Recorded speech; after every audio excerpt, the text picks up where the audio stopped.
इसका second and last part. तो good morning, क्या हाल है भाई। हम बात कर रहे थे 3D की बात कर रहे थे, ठीक है। तो रह गया था डिस्टेंस फार्मूला हो गया, तो सेक्शन फार्मूला हमारा रह गया था। तो सेक्शन फार्मूला क्या होता है उसको देखते हैं, है ना। जो तुमने पहले ही पढ़ा था, 2D में पढ़ा था ज्योमेट्री में, और 10वीं क्लास में भी पढ़ा तो था, है ना, सेक्शन फार्मूला।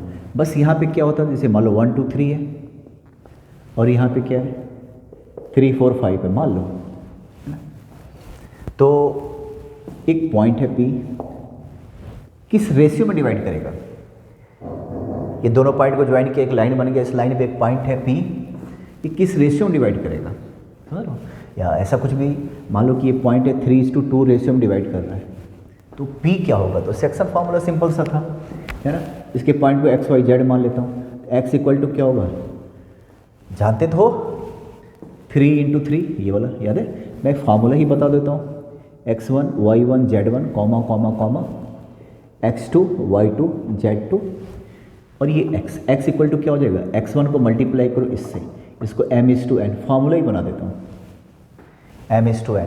तो क्या होता है m × x2, x equal m × x2 plus n × x1 upon m plus n। देख रहे हो, ये x1 मैंने लिखा हुआ है ना। y इक्वल टू क्या हो जाएगा, n × y1 plus m × y2 upon m plus n, और z इक्वल टू क्या हो जाएगा, n × z1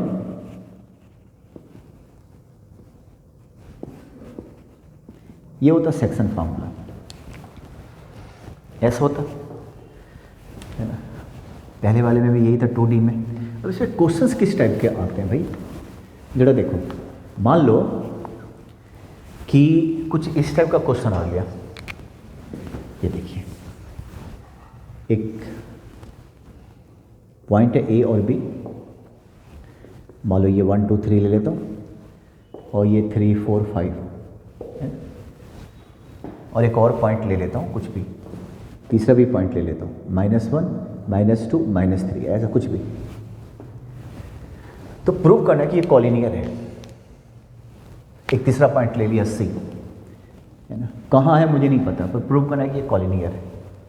तो 3 पॉइंट दिया रहेगा, समझो बात को। अब प्रूव करना है कि तीनों पॉइंट कॉलिनियर है एक ही लाइन पे।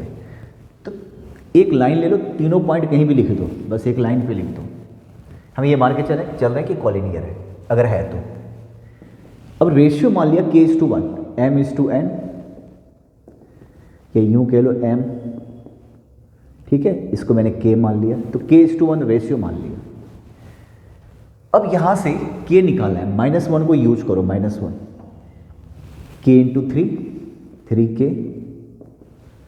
1 × 1 तो 1 अपॉन k प्लस 1।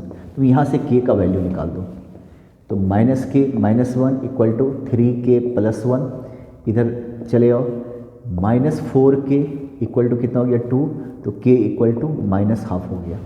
माइनस का मतलब होता है एक्सटीरियर, मतलब ये यहाँ पे नहीं है, कहीं बाहर की तरफ है, कोई बात नहीं, एक्सटीरियर, ये डिवाइड कर रहा है एक्सटर्नली, पर k निकाल दिया।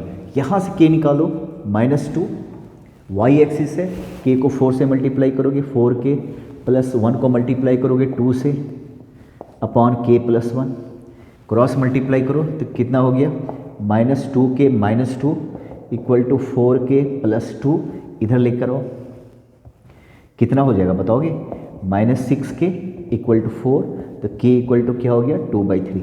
देख रहे हो मैंने सही किया, 4k प्लस 2, जो सेक्शन फार्मूला आपको अच्छे से आता है तो मैं उस पर ज़्यादा फोकस नहीं कर रहा हूँ, मैं सीधा फार्मूला लगा रहा हूँ, 4k plus 2 upon k plus 1, -2k -2 अब 4k प्लस 2, ठीक है।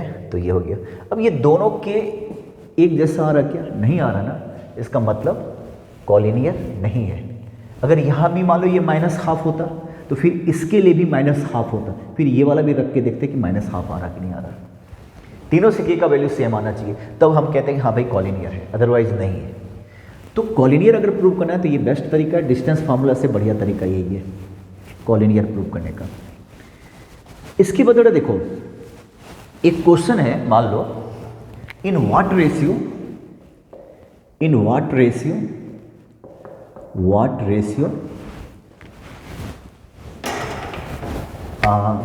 कुछ भी ले लो, YZ plane divide, YZ plane will divide the line joining by the points, कोई भी पॉइंट ले लेता हूँ, एक A ले लेता हूँ 1 2 3 और एक B ले लेता हूँ -1 3 4, ऐसा ले लेता हूँ। कहता है कि YZ प्लेन को किस रेशियो में डिवाइड करेगा, अगर डिवाइड करेगा तो किस रेशियो में डिवाइड करेगा। ये रहा YZ प्लेन, है ना। और एक A क्वेश्चन समझ में आ गया कि समझाऊं, ये एक पॉइंट ये है, दूसरा पॉइंट यहाँ है, B जिसको बोला गया वो क्या, -1 3 4। कह रहा है YZ प्लेन को किस रेशियो में डिवाइड करेगा। तो YZ प्लेन है, मान लो यहाँ पे डिवाइड कर रहा है, तो YZ प्लेन में अगर ये YZ प्लेन है तो x हो जाएगा 0, केवल y रहेगा, केवल z रहेगा, x वाला हो जाएगा 0 YZ प्लेन में। तो ये हो गया k, ये हो गया 1, k/1। 0 लेने का फायदा है, रेशियो हमने k/1 मान लिया, तो k को किससे मल्टीप्लाई करोगे, -1 से,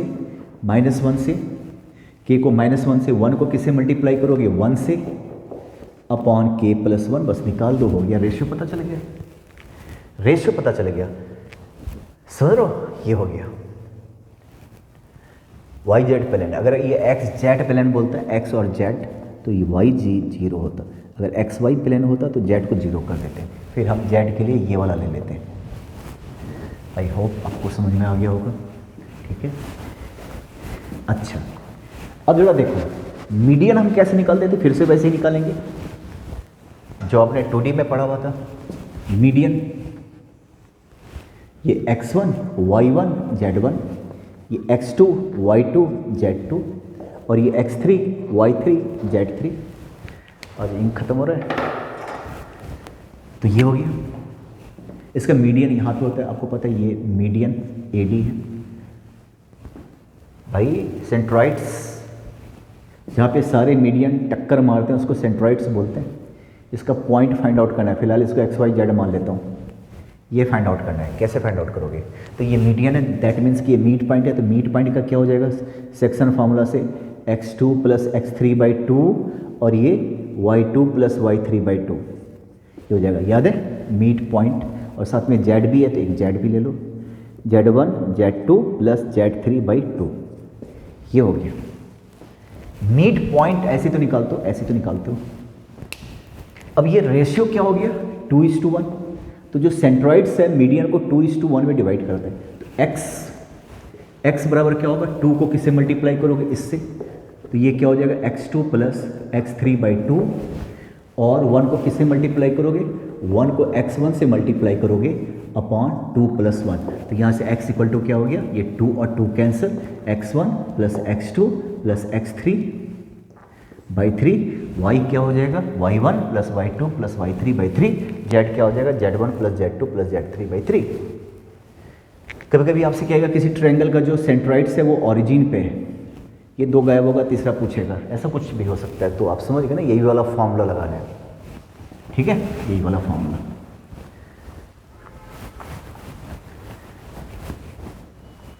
देखो, आपसे मान लो एक कंसेप्ट ये आता है कि ये ट्रायंगल है, ये पॉइंट दिया हुआ है, मान लो कुछ भी 1 2 3, और ये पहले मैं पॉइंट जो ले रहा हूँ वो कोप्लेनर, क्योंकि तुम 3D पढ़ रहे हो, ये ट्रायंगल है 2D है ना, तो ये मैं मान के चलो कि कोप्लेनर है, -1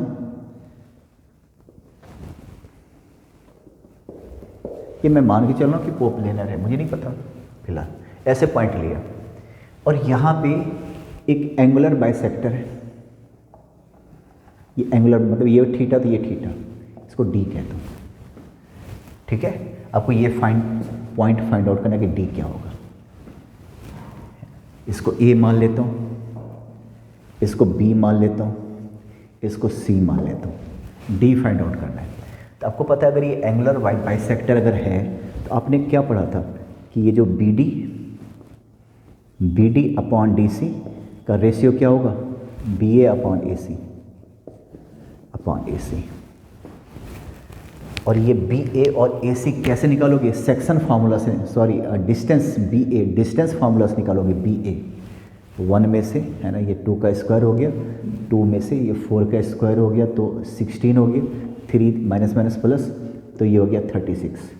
और ये ए सी कैसे निकालोगे, सेक्शन फार्मूला से, 5 में से 1 गया 4, 16 हो गया जी, 16 हो गया, और 6 में से 2 गया 4, ये भी 16 हो गया, 7 में से 3 गया 4, ये भी 16 हो गया। देखो आप 48, 52 और ये 56 हो गया ऊपर, और ये 48 हो गया, ऐसे है ना। मतलब कुछ भी मैं तो अपने मन से ले रहा हूँ, क्या जाना है। इसको आप कैंसिल कर दो, है ना भाई, 4 से कैंसिल कर दो तो ये हो गया 14, अब 4 से कैंसिल कर दो तो ये रेशियो हो गया। कोई ढंग का रेशियो आ जाना चाहिए था, पर ये रेशियो है ना, ये रेशियो पता चल गया, ये √14 हो गया। फिलहाल इस क्वेश्चन के लिए √16 हो गया। अब सेक्शन फार्मूला से तुम ये निकाल सकते हो ना, ये अगर मैंने डी के पॉइंट अगर x y z मान लिए ना, तो x को कैसे निकालोगे, इसको इससे मल्टीप्लाई करोगे, इसको इससे मल्टीप्लाई करोगे। ये कंसेप्ट आता है, ये कंसेप्ट आता है। फिर एक क्वेश्चन आएगा, देखो एक प्लेन दिया रहेगा, उसका इक्वेशन दिया रहेगा। प्लेन का इक्वेशन कहाँ से आएगा, क्यों आएगा, ये इक्वेशन जो है ना प्लेन का निकालना, 3D में जितने भी निकलते तो लाइन का इक्वेशन, प्लेन का इक्वेशन, ये 12th में पढ़ना है। फिलहाल मैंने एक प्लेन आपको बना के दे दिया और इसका है मान लो x + y + z = कुछ भी 3, है ना। और ये 2 पॉइंट हैं, एक A है, 1 2 3 है, सेटिस्फाई तो नहीं कर रहा, नहीं मतलब पॉइंट के बाहर है। दूसरा पॉइंट है B और ये 2 3 -1 है। कहते हैं कि ये प्लेन इसको किस रेशियो में डिवाइड कर रहा है। देखो ये बाहर निकल गया, किस रेशियो में डिवाइड करेगा, है ना, किस रेशियो में डिवाइड करेगा। इस पॉइंट को मैं एक काम कर लेता हूँ, ABC मान रहा हूँ, ये वाला प्लेन इसको किस रेशियो में डिवाइड करेगा। तो ये मान लिया हमने, रेशियो मान लिया k:1। क्वेश्चन समझ में आ गया, क्वेश्चन यहीं पे है, A और B को ज्वाइन किया, वो प्लेन किस रेशियो में डिवाइड करेगा। Let this plane divide the line joining by these 2 points is k:1, है ना। तो आपको A फाइंड आउट करना है। A = क्या करोगे, k को 2 से मल्टीप्लाई करोगे तो 2k, 1 को 1 से मल्टीप्लाई करोगे +1 अपॉन k + 1। वैसे B निकालो, k को इससे मल्टीप्लाई करो 3k, 1 को इससे मल्टीप्लाई करो +2 अपॉन k + 1। C कैसे निकालोगे, -k +3 अपॉन k + 1। अब ये जो है ABC इसी प्लेन पे है ना, इस प्लेन के अंदर ही तो ये पॉइंट है, तो ये इसको भी सेटिस्फाई करेगा। तो जरा देखिए तो ABC lies on x + y + z = 3, है ना। तो सेटिस्फाई करेगा, x की जगह A, दैट मीन्स कि A + B + C = 3। A की जगह पे क्या रखोगे, वो है तो सही, ये देखिए 2k + 1 upon k + 1, 3k + 2 upon k + 1, और C की जगह -k + 3 अपॉन k + 1। तो यहाँ से तुम k का वैल्यू निकाल देना, वही रेशियो आ जाएगा। यहाँ से k का वैल्यू निकाल देना, वही आ जाएगा रेशियो। ये देखिए, बता दो इसको। एक कंसेप्ट ये है कि 2 लाइन का पॉइंट ऑफ इंटरसेक्शन कैसे निकालते हो। एक तो 12th में आता है कि लाइन का इक्वेशन दिया रहेगा, अभी यहाँ पे सेक्शन फार्मूला यूज करके, ऐसे क्वेश्चन नहीं आएंगे पर सुन लो, है ना। ये 2 लाइन है, एक लाइन ऐसे, एक लाइन ऐसे, ये पॉइंट कुछ दिया रहेगा, मान लो 1 2 3 और ये 3 4 5, -1 -2 -3 -3 -4, ऐसे ये दोनों के दोनों मान लो कोप्लेनर है, एक ही प्लेन है। एक प्लेन में नहीं रहेगा तो इंटरसेक्ट नहीं करेगा, मुझे पॉइंट ऑफ इंटरसेक्शन निकालना है। देखो भाई 2D की तरह नहीं होता, ये देखो 3D, ये 2 लाइन पैरेलल है, ये पैरेलल नहीं है। 2D में क्या होता है, या तो पैरेलल होता है, ये देखो ये 2 लाइन या तो पैरेलल होगा, अगर पैरेलल नहीं होगा तो कहीं ना कहीं कटेगा। 3D में ऐसा नहीं होता, 2 लाइन कहीं से भी पैरेलल नहीं है पर इंटरसेक्ट भी नहीं कर रहा, है ना। देख रहे हो, ये पैरेलल तो है नहीं, पैरेलल तो ये है, ये दोनों पैरेलल है, ये दोनों पैरेलल है, ये दोनों पैरेलल है, ये पैरेलल बिल्कुल भी नहीं है, डायरेक्शन अलग अलग है, पर इंटरसेक्ट भी नहीं कर रहा। 2D में पैरेलल नहीं है तो कहीं भी जाके इंटरसेक्ट करेगा तुम्हारा, चाहे तो वो पटना जाके करे चाहे वो बख्तियारपुर जाके करे। पर 3D में ऐसा नहीं होता, बिना टच किए भी क्रॉस कर जाते हैं। ये पॉइंट ऑफ इंटरसेक्शन कैसे निकालना है? ये पॉइंट ऑफ इंटरसेक्शन को ABC मान लिया, ये कैसे निकालोगे? तो ये दोनों का पॉइंट ऑफ इंटरसेक्शन है। मान लो ये इसको जो है ना K:1 रेशियो में डिवाइड कर रहे हैं K, और इस वाले को L:1 में डिवाइड कर रहे हैं। मान लो K:1 L:1। तो A को मैं पहले ऐसे करके निकालता हूँ, तो बताइए तो A क्या हो जाएगा? A क्या हो जाएगा? ऐसे करके निकालो A को, K को मल्टीप्लाई करो 3 से तो ये हो गया 3K, 1 को मल्टीप्लाई करो 1 से तो ये हो गया 1/K+1। अब तुम यहाँ से निकालो A का वैल्यू, L को मल्टीप्लाई करो माइनस तो -L, 1 को मल्टीप्लाई करो -3 से तो -3/L+1, ये दोनों बराबर। B निकालो, K को मल्टीप्लाई करो 4 से तो 4K, 1 को मल्टीप्लाई करो 2 से तो 2/K+1। यहाँ से निकालो, L को मल्टीप्लाई करो -2 से तो -2L, 1 को मल्टीप्लाई करो -4 से तो -4/L+1। ये L की जगह एक काम कर लेता हूँ, लैम्डा ले लेता हूँ, थोड़ा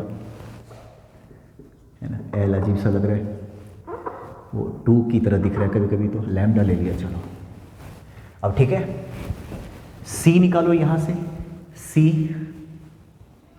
5 को मल्टीप्लाई करो K से तो कितना हो जाएगा 5K, और 1 को मल्टीप्लाई करो तो 3/K+1 इक्वल टू लैम्डा को मल्टीप्लाई करो -3 लैम्डा -5/λ+1। अब ये है झंझट, यहाँ से एक इक्वेशन आएगा, यहाँ से एक इक्वेशन आएगा, वहाँ से एक चीज़ निकाल के तीसरे में पुट लैम्डा निकाल के, भाई आप इसको सॉल्व करो। मुझे नहीं पता आएगा कि नहीं आएगा, मैंने कोई सोच के तो लिया नहीं है, कॉप्लेनर बड़ा सोच के लेना पड़ता है, ये 2D नहीं है। मेरा ये कहना है कि यहाँ से K और लैम्डा में कोई कुछ तो आएगा। क्या आएगा? मल्टीप्लाई करके देख लेता हूँ, ये देखो 3K lambda plus 3K plus 1 into lambda और +1, इसको मल्टीप्लाई करो -K लैम्डा -3K लैम्डा -3, ये क्या हो गया 4K लैम्डा हो गया, 3K कितना हो गया 6K हो गया, ये क्या हो गया 2 लैम्डा प्लस 4 इक्वल टू 0 हो गया, है ना। लैम्डा को मैं एक साथ रखना चाहूँगा तो लैम्डा कॉमन ले लो यहाँ से, तो क्या हो जाएगा 4K प्लस 2 भी कॉमन आ जाएगा, पर जाने दो, बाकी को उधर फेंक दो, -6K -4, ये तीसरा इक्वेशन बना लो, है ना। यहाँ से पहला इक्वेशन बना लो, ये पहला इक्वेशन। फिर क्या करो आप, इसको लैम्डा यहाँ से भी ऐसे ही कर लेना, लैम्डा कॉमन लेना, डिवाइड कर देना, लैम्डा गायब हो जाएगा, केवल K बचेगा, और K का वैल्यू, समझ लो बात को, यहाँ से गायब कर देना, K बचेगा, K का वैल्यू किसी में पुट करके यहाँ वहाँ लैम्डा निकाल लेना, ठीक है, और यहाँ पे पुट कर देना, एकदम आएगा। भाई आपको केवल 2 ही इक्वेशन चाहिए, क्योंकि लैम्डा और K निकालना है, तीसरा तो बोनस है आपके लिए, 2 से ही काफ़ी है। यहाँ से ये देख रहे हो, फिर क्या करो, यहाँ से भी आपको डिवाइड कर दो, K आ जाएगा, पुट कर देना K का वैल्यू, तो लैम्डा आ जाएगा, आएगा जाएगा कहीं नहीं। देखो ऐसे तुम निकालते हो पॉइंट ऑफ इंटरसेक्शन, ठीक है। अच्छा, कभी कभी पैरेललोग्राम वगैरह के बारे में भी पूछेगा, 4 पॉइंट दिया रहेगा कि पैरेललोग्राम है कि नहीं, तो उसमें सबसे पहले जैसे 2D में क्या था कि 4 पॉइंट दिया रहेगा, तो देखो ये पैरेललोग्राम चाहे रेक्टेंगल सब क्या होता है 2D, एक ही प्लेन में होना चाहिए, अदरवाइज वो वॉल्यूम वगैरह निकलेगा। अगर रेक्टेंगल है, सर्कल है, स्क्वायर है, रोम्बस है, तो एक ही प्लेन में कोप्लेनर होना चाहिए, याद रखना। अब ये दिया हुआ है, मान लो प्रूव करना कि ये पैरेललोग्राम है, तो बस आपको पता है पैरेललोग्राम का एक प्रॉपर्टी है, diagonal bisect each other, diagonals ये आपने पहले भी तो पढ़ा है। मतलब क्या हुआ कि mid point of AC equal to mid point of, पूरा लिख देता हूँ, मिड पॉइंट ऑफ BD। दोनों का मिड पॉइंट सेम आ जाएगा। इसका भी मिड पॉइंट, तो इसका मतलब ये वाला इसके इक्वल, ये वाला इसके इक्वल हो गया। मिड पॉइंट सेम आने का मतलब कोप्लेनर है। अगर एक प्लेन में नहीं होता तो इसका मिड पॉइंट कभी भी सेम नहीं आता। तो ये प्रूव हो गया कि कोप्लेनर है, मतलब ये वाला स्ट्रक्चर के लिए ठीक है। पैरेललोग्राम 2D स्ट्रक्चर है और साथ में मिड पॉइंट सेम होने का मतलब पैरेललोग्राम है। तो हो गया पहला। पैरेललोग्राम प्रूव करने के लिए दे खाली ये वाला काम कर लेना। दूसरा, रेक्टेंगल के अगर रेक्टेंगल प्रूव करो, तो फिर से यहां पे वही करना पड़ेगा। Mid point of diagonals equal होना चाहिए, पहला काम तो हो गया, पैरेललोग्राम हो गया। पर मुझे रेक्टेंगल, दूसरा क्या करना कि अगर तुम्हें डायगोनल्स ही निकालना है तो यहाँ जैसे ये डायगोनल है, AC इक्वल टू क्या होना चाहिए, BD। बस ये दो काम। डिस्टेंस फार्मूला से आपको AC भी निकाल लेना चाहिए और ये BD भी निकाल लेना चाहिए डिस्टेंस फार्मूला से। तो हो गया काम आसान, दो काम। तीसरा, ये सेकेंड अगर रेक्टेंगल के बारे में पूछे। थर्ड, अगर रोम्बस के बारे में पूछे, चार दिया रहेगा क्या, ये रोम्बस है। फिर से पहला काम वही करना है, क्या, मिड पॉइंट वाला काम, mid point of AC equal to mid point of BD। पहला काम तो ये करना है। दूसरा, एडजेसेंट साइड, पास AB, ये तो पैरेललोग्राम हो गया, बस AB इक्वल टू AD कर लेना है, AB इक्वल टू AD कर लेना है। ये रोम्बस के लिए। अगर आपसे पूछेगा कि ये स्क्वायर है तो क्या करोगे, है ना। चौथा, स्क्वायर के लिए क्या करना है, 4 पॉइंट दिया रहेगा, क्वाड्रिलेटरल। पहला फिर से वही, पैरेललोग्राम तो हर हाल में मिड पॉइंट वाला काम तो करना ही करना है। Mid point of AC equal to mid point of BD। इस फिगर के लिए स्क्वायर प्रूव करना है, ये तो होना ही होना है। तो पैरेललोग्राम हो गया, ठीक है, पहला। दूसरा क्या करना है, डायगोनल AB बल्कि AC equal to BD। Diagonal equal होने का मतलब ये रेक्टेंगल हो गया। तीसरा, एडजेसेंट साइड, रोम्बस वाला कंसेप्ट, ये तीनों हो जाए तो ये हो गया तुम्हारा स्क्वायर। पैरेललोग्राम है तो खाली मिड पॉइंट वाला कंसेप्ट लगा देना है। रेक्टेंगल है तो मिड पॉइंट, डायगोनल्स का मिड पॉइंट सेम होना चाहिए, डायगोनल्स भी इक्वल होना चाहिए। रोम्बस है तो मिड पॉइंट इक्वल होना चाहिए, इसका मिड पॉइंट, इसका मिड पॉइंट, और एडजेसेंट साइड इक्वल होना चाहिए। स्क्वायर के लिए रोम्बस वाला काम तो करोगे, रेक्टेंगल वाला भी काम कर देना, डायगोनल्स भी इक्वल होना चाहिए। पहला मिड पॉइंट सेम करना पड़ेगा हर हाल में। आपको क्या दिखाना पड़ेगा, ये पैरेललोग्राम का हिस्सा है, पहला वाला ये काम करना पड़ेगा, ठीक है। कुछ क्वेश्चंस मैं देखूं क्या, ठीक है। एक क्वेश्चन है, मैं पढ़ देता हूँ, समझो। A point R with X coordinate 4 lies on the line segment. मैं क्वेश्चन समझ गया, मैं आपको समझा देता हूँ, ठीक है।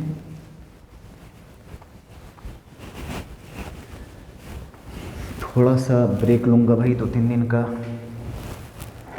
सर दर्द हो रहा है। देखो पहले ये दे रखा, कोई पॉइंट दे रखा, क्वेश्चन जो मैं समझाऊँ तो बस उसके हिसाब से कुछ भी बता रहा हूँ। -1 3 4 ऐसा दे रखा, ठीक है। एक पॉइंट है R, है ना, उसका दे रखा X कोऑर्डिनेट, है ना, इसका X कोऑर्डिनेट दे रखा 4 दे रखा, अब बाकी का गायब है। तो कह रहा बाकी निकालो, बड़ा आसान है ना। अब ये R इसी लाइन पे, इस दोनों को जो ज्वाइन किया उस लाइन पे, रेशियो मान लिया k:1, रेशियो मान लिया k:1। क्वेश्चन बस यहीं पे है, क्वेश्चन बस यही है। एक पॉइंट है R जो इस लाइन पे है, उसका X कोऑर्डिनेट दे रखा, तो R कोऑर्डिनेट का वैल्यू क्या होगा, R बताना है। एक तो दे रखा, बाकी ढूंढना है। तो हमने ये लेट किया कि कौन से रेशियो में डिवाइड करा, k:1। तो 4 बराबर क्या हो जाएगा, 4 बराबर k को किससे मल्टीप्लाई करोगे, के को मल्टीप्लाई करोगे -1 से, और 1 को किससे मल्टीप्लाई करोगे, 1 को 1 से अपॉन के प्लस 1। यहाँ से के निकल जाएगा, यहाँ से y निकाल दो, तो y इक्वल टू क्या हो जाएगा, के को किससे मल्टीप्लाई करोगे 3 से, अब प्लस 1 को किससे मल्टीप्लाई करोगे 2 से अपॉन के प्लस 1। z बराबर क्या हो जाएगा, z के को किससे मल्टीप्लाई करोगे 4 से, और 1 को किससे मल्टीप्लाई करोगे 3 से अपॉन के प्लस 1। बस हो गया, यहाँ से के निकल गया है, निकल जाएगा के का वैल्यू रख के, तुम बाकी निकाल देना। ठीक है, यही सब क्वेश्चन था। अगर आपके पास कुछ डाउट्स वगैरह हैं तो तुम पूछ सकते हो, मेरे को मैसेज कर देना।